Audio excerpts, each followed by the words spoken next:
Kris Abel-Helwig, welcome back to the Rocky Mountain Writer Podcast. Well, thank you for having me, Mark. It's good to see you again. Great to have you back on. I checked, and it was 3 years ago and 10 days that your last podcast was released. So it's about time we catch up with you. And I know last time we chatted, you were in Ames, Iowa. Is that still the case?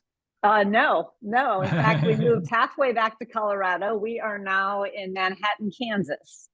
And I moved Garden of the Gods from Colorado Springs up here to Manhattan until we get back to Colorado. But we are building again in the Colorado Springs area. So we'll be doing some part-time living back in Colorado probably next fall. Fantastic. And for those who are listening to the podcast as opposed to watching it, Kris just pointed to a painting of Garden of the Gods behind her. Did you paint that? No, it's actually a photograph, but it's on canvas, but it is okay. with Pikes Peak in the background there. Yeah, it sure looked like it could be a painting, but I guess you're absolutely right. So, and you are an illustrator after all. You could have painted it, right? True. But I do a lot more photography than I do illustration. So, but it's good. Thanks for noticing that. Yeah, absolutely. Well, you've got a brand new book just out. I believe we're talking in the same month. It just came out, right? Actually, this one came out a couple months ago. I did the launch, but what happened is the person who launched it actually is a publisher, and he introduced me at my launch, and after I did this whole spiel, he asked me if I would want to partner with him, and so he's actually publishing and reissuing the first two in the series. Wow. So this was the first one. This is the second one that we talked about. Right. And so the first one was Fade to Black and White, which I think in 2012 or 14. But in 14. But what I did is I edited out, this is like the editing portion, 38 pages by cutting it down. It was my first novel, so I edited it down and tightened it up. And then this is the I Wish My Words Tasted Better was the one we talked about 3 years ago. And so it was a lot tighter writing. And now this one is My Wings Aren't Ready to Fly. Now, in this one, with Gracie, the protagonist, she was in 6th grade in the first book. And then in the second book, the protagonist is her sister. And so she was an 8th grader and then a freshman in high school. So now she's a senior in high school, and her military father, the military family, he got moved her senior year to Northern Virginia, from the Midwest to Northern Virginia. And so it's about her move. She's an introvert and a bookworm, and she has her whole life planned out and just plans on getting out of high school. So, and then of course, when you have everything all planned, what could possibly go wrong? Yeah. So just to make it clear, the same protagonist in Fade to Black and White, she's the same protagonist as in My Wings Aren't Ready to Fly. No, she is each book had a different protagonist. Okay. But they all three either know each other, are neighbors, or are family members, and all interrelate. So when you finally get to the third, they're all standalone in theory. But then when you get to the end, they're all brought back together. And that was what a really fun thing about this whole series, in writing it, was that my beta readers, I had consistent beta readers, and I had not only teenagers and preteens, I had teachers and elementary, middle school, high school teachers, a librarian. And so it took it all the way through. So they enjoyed in this third book when everybody got brought together, they got to see all their friends again. So gotcha. What are some of the themes that connect all three books? Very much protagonists, and clever, funny. There's a lot of humor.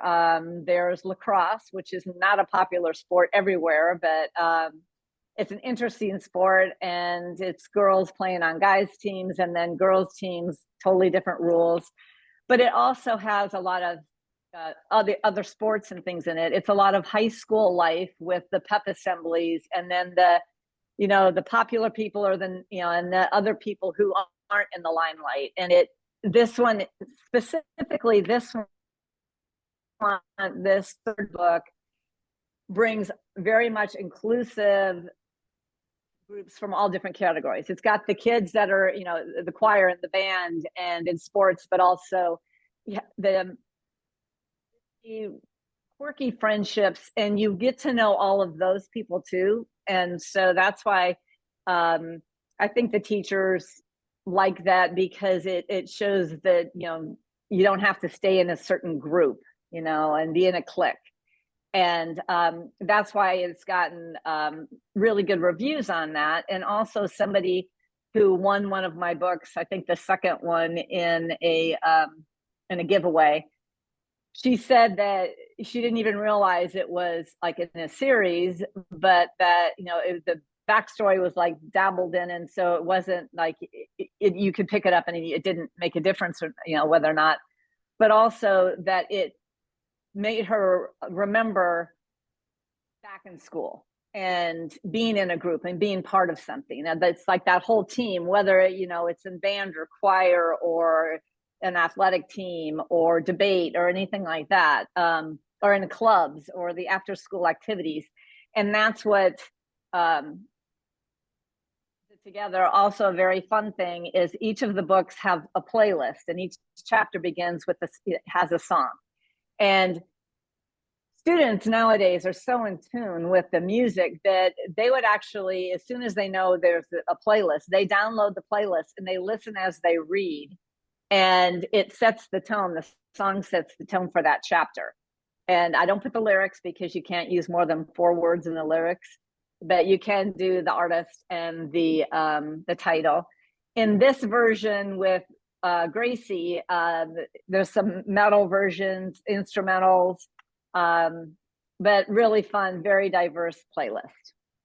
Yeah, I took a peek at the playlist. It's quite extensive, and you have, I don't know if you know off the top of your head how many chapters in this latest book, but you have quite a few chapters for not a super long book, so there's tons of music. So it is, like, I'm looking, there's 57 chapters. Yeah. And how many pages? This one I think has like 444 pages. Yep, 444 Okay. Yeah. pages. Yeah. So yeah. But like I said, it brings everybody together, and it finishes it off because this is the last of the series. I'm out of high school now, people. Yeah. Well, so I heard you use the word nowadays. So obviously these books are set contemporary. It's contemporary novel. Yes. As a music fan, how did you go about mixing current music, older music? How did you, and just on a similar vein, how did you make sure you were keeping up with what's happening in high school today with today's high school kids?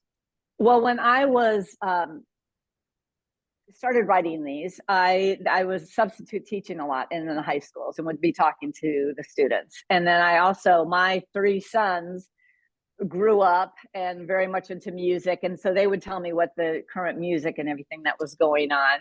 A lot of it is also retro. I mean, the first one, Fade to Black and White, there's a lot of classic rock of the 80s in that one. And it's just basically, it's because that protagonist, Joan, her parents were, in fact, they named her Joan Jett Bennett after Joan Jett. So they were like very much into music. And so that's why these books have a lot of their family relationships in them, and especially when you get to the second and third book where it's a military family and they move quite frequently, and so your siblings are your friends. And so that was with the music, and it was also their personalities. I kind of get the idea that this is who they are, and like if they're, whether like a dark or the second one was super bubbly into dance music, so all the things are about with dance music. But then the third one is Gracie is very much more introspective, and so there is some like darker music in the metal, like instrumentals and things in it. But each one of the books is an interesting, that not only are people like, even if they didn't know me or know it and they just read the book, they did actually laugh out loud. But the other comment that I get is that they cried. And when I'm writing, I'm not a crier. And when I'm writing, if a scene that I am thinking about writing makes me cry, then it's going to be included in the book. And that's what people said, which is like, to me, that was like the highest compliment I could get, is I made people laugh out loud and I made people cry. So I guess I shouldn't be proud of that, but in a good way, because they're Yeah, very absolutely. touching relationships. Yeah. Well, give us an idea what happens in My Wings Aren't Ready to Fly. What are the major, what's the major story about?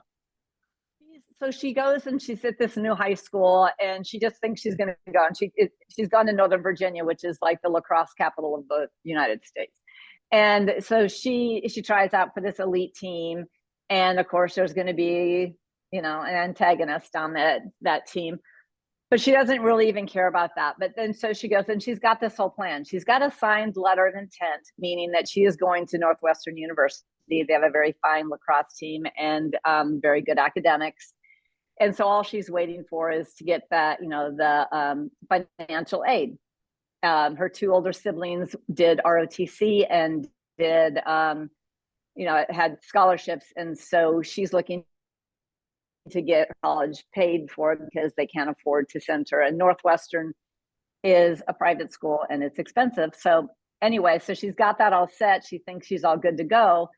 And then, of course, something happens, and that is, there's different things at stake in it. And so then she's got to figure out what to do next. And one of the themes in it is she, not only did she read a lot, and all of her friends were like fictional characters for the most part, unless she was playing lacrosse. She played chess with her father, and her father's an aviator, and he in the military. And he taught her that the very important thing is to control the center of the board. And so she not only uses that when she is playing chess, but also on a lacrosse field to control the center of the play, what's going on, and get the whole big picture of what's going on.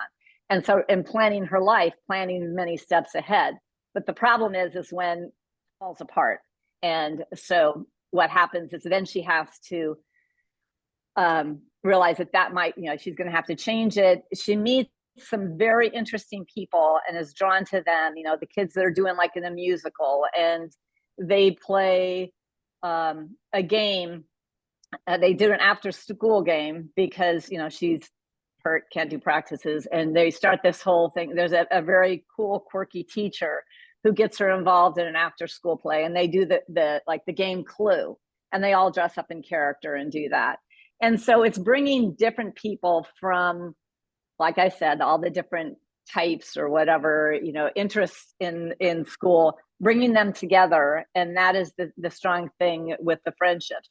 Also interesting in this is that I've always been really interested in American Sign Language. And from the get-go, when this main character was in 6th grade, in my first book, it says that she's into it. Well, now that the 3rd book, she's the protagonist, it's about her. She selected the school that she decides that she wants to go to when they move to Northern Virginia, because you can pick your high school, is a completely deaf inclusion school. And so hearing impaired, everything is involved. So even like all the assemblies, there's people signing, interpreters. And so in my book, when those conversations are going on and people are signing, I change from Times Roman to a sans serif font, so that is being signed. Wow. And so it starts, the very first chapter starts out that way, and it kind of leads into it. So there is signing going on, and I didn't. I don't want to take advantage of that, because what I did is actually based on one of the high schools that one of my sons went to, and it was this completely inclusive school, and it's the norm, it's a normal thing. Wow. It must have been challenging to make sure on every page that you had the right font for the right piece. Well, there's not a lot of the signing in it, but I did have to go. And then every time when you're switching, formats and things like that, it was kind of, you had to pay attention to it on there. Yeah. So, yeah. Yeah. Mm-hmm.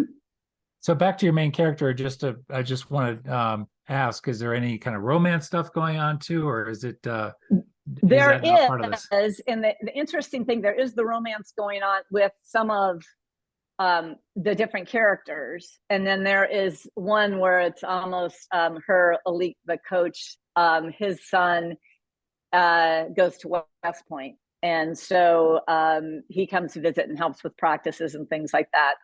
And so she sees their relation. It's almost like it's like her older brother who is always teasing her and playing lacrosse with her until all of a sudden something changes or whatever. So there is a hint of that, of what's to come with it. But as what one of my readers said, that they like how, even though there is a good romance, in each of these, it's not the main part of the story. It's the protagonist finding who they are going to be. And so it's a good sidebar of it, but it's not like the most thing is to getting a man or whatever, or getting a partner in this. It's like basically getting to be comfortable with yourself and who you're going to be before you do anything else. That's great. That's good. So tell the story about, you said you found a publisher, and so talk a little bit about that, finding the publisher, and then the whole process of going back and deciding to trim, to clean up, to tighten that first book. What did you see in your writing style that had developed or changed, and how would you take that and make a recommendation to people writing today? What to look for? All right. That's very easy. I'll try and make it a short answer, but I usually don't do that. Anyway, it was because I always felt like I needed to go back in and cut it. But when I was writing Fade to Black and White, my mother was going down the dementia and Alzheimer's route. And so I would read my book to her, each chapter when I would go see her, and say, because it's the first person, it's like the protagonist and her mother, their relationship, and my relationship with my mother was very much a part of that. And so anyway, therefore my editor knew that it was very near and dear to me, and so she didn't dare critique it as strong as it needed to be done, but it was fine at the time. So when I got to the second one, I Wish My Words Tasted Better, it's a much lighter, the protagonist, even though she was like the kind of the not so good person in the first one, this one was her road to redemption, the one I talked to you about 3 years ago. It's a much lighter, and since it was the one that went on to win the SCBWI Spark Honor Award for older writers, because for the writing and for the design and the illustration, which I did all of that. And so, but it was a much tighter, and I'd moved to Iowa. I was in critique groups, and everything had been critiqued. And then when we get to the third book, it's very, very much tighter. And so basically, for any writers out there to know that, when you have, and you've done something, to go back and revisit it. When the publisher came to me, when I launched My Wings Aren't Ready to Fly, he really liked how I set up a chessboard, and I had a lacrosse stick, and I'm doing the whole thing about, I control the center of the board, what could possibly go wrong? And I took the lacrosse stick and whacked the board, and all the pieces went everywhere. And so it was that whole thing. He really liked the voices of my different characters. And so that's when we started talking, and we decided to work together on this. And the name of it is Culicidae Press, and it is international. They do edit each other's work, and so when he said he wanted to work together, I'm like, okay, well then I have to edit, and that was to make a short story longer. I went back and edited 38 pages, because when I write in book form, because I'm a graphic designer first, and so I write in that format. So, sometimes you add like too many spaces in between paragraphs, and, with a dingbat or something to say it's a time change. Well, so I did that, but then also I probably cut out 1 billion LY words, even though keeping a lot in there because it was teen speak, I still took out. And so just basically tightened it up. So. Yeah, very good. And again, how did you find this person, the publisher that you're working with? How did that come about? Well, because he was part of the Ames Writers Collective in Ames, Ah, Iowa. And Anna McCracken, who is the founder of it, was going to be out of town. So she asked him to introduce me. And so then it happened and he was there. And so that's how it yeah, worked. that's great. Nice to have somebody behind you. Right. It is. It is. Very good person to bounce things off of, too, because also a designer and an architect. And so we could talk font, kerning, widows, everything, and speak the same language. Yeah, that's great. So you said or mentioned earlier that this trilogy is over. Are you already eyeing another project, or are you moving out of high school to something else?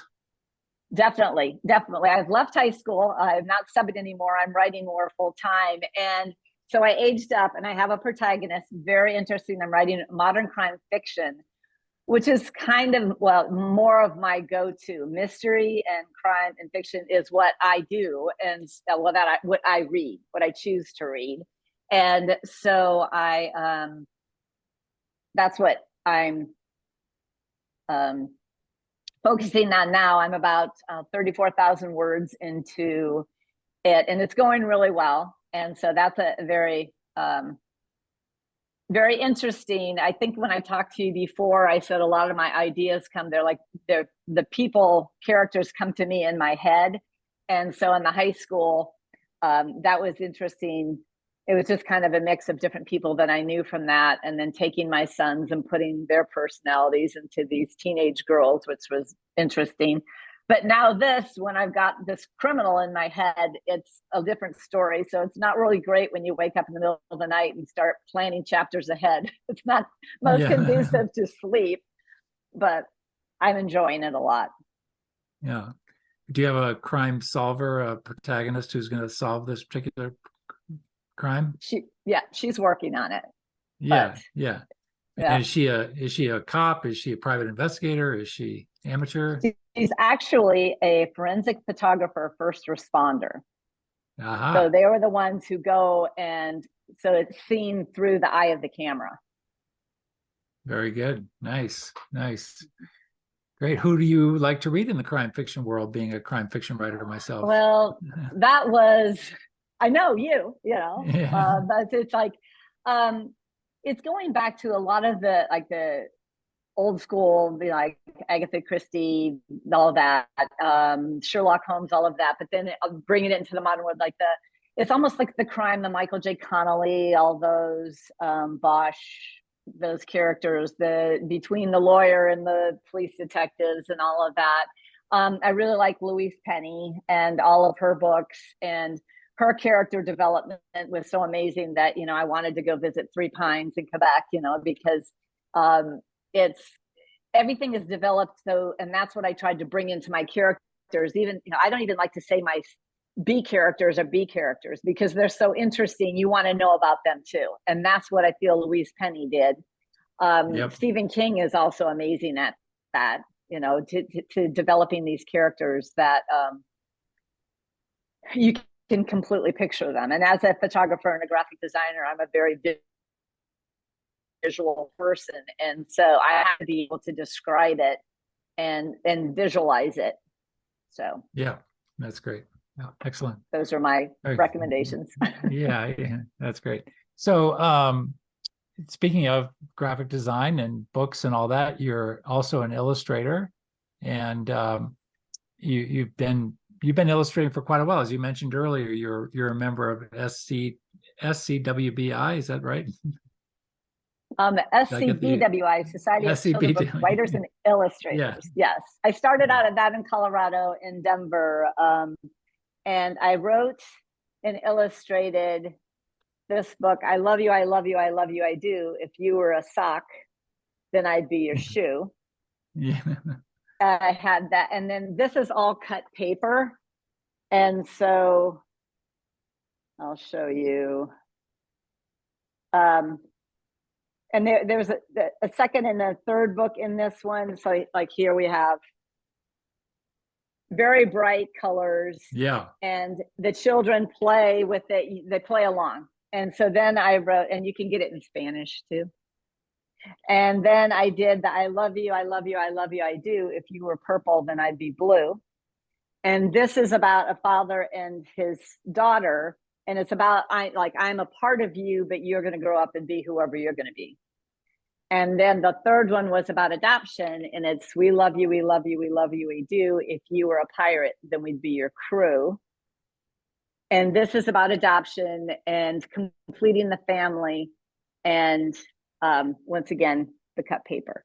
So I did that series for the beginning. And then I did 3 books, more family, about a grandma and a grandpa. I mean, a grandma and her daughter, a grandpa and his grandson, and the aunt and her niece. And these are done in pastels. And so the aunt goes all over the world. And when I was doing this one, I have wherever the aunt goes, she says hello and goodbye in that language, which I realized that I was going to have to read Chinese and Italian and Spanish and Japanese and all of these after I did the book. But the most recent one is my sister-in-law asked me to do this book, and it's called I Wish I Were a Firefighter Instead of a Little Girl.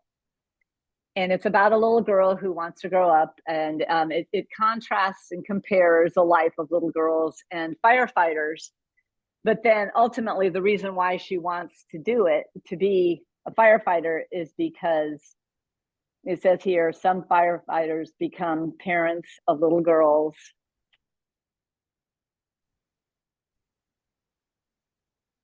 And then some girls grow up and become firefighters. Yeah. And so the storyline is that she wanted to be a fighter like her mom. So in this one is my sister-in-law would like this book to be able to get enough of them and take them into firehouses and have firefighters give them away when they go to schools and go to different places and things like this, be able to hand these books out. So you obviously get a lot of pleasure out of doing these illustration projects as well. Yes, I was a little bit worried about doing it, and I draw animals I really like drawing animals, but as far as people, I was a little bit concerned about doing that. But when I did this picture, I absolutely loved, of the little girl in the firefighter's helmet. And so I felt like that, and then the front cover image, I felt that was strong enough to pursue that as far as, so I really only illustrate my own stuff, or like in this case, my sister-in-law's. That's great. So yeah, but wow. I did enjoy it. I really did a lot of the photography of, and within these, and then I actually, each of these, back to the young adults, each of the protagonists had a bird that represented them. So the hummingbird is for Flighty Sophie. And then Joan, who was the fade to black and white to live out loud and in color, she was a phoenix rising from the flames. And Gracie is the falcon, and because she's an attack player.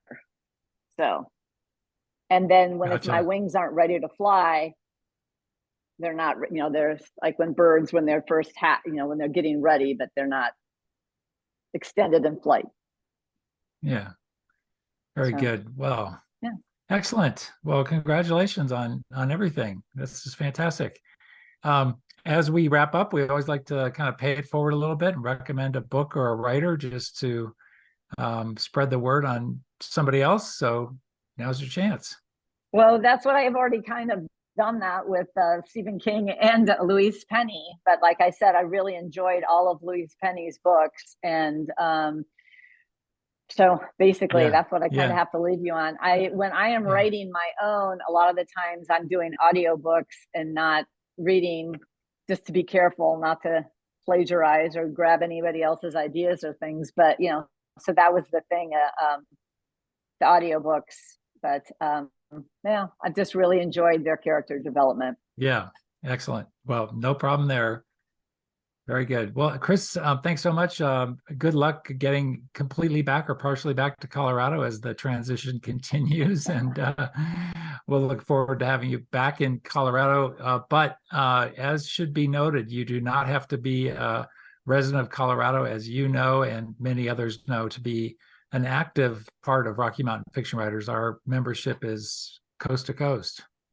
And I just wanted to say I've enjoyed helping judge the Colorado Gold competition the last 3 years, and I've really enjoyed that. And it was a great one time. We actually got a response from people that we critiqued that how much that really helped them, and that was a really cool thing.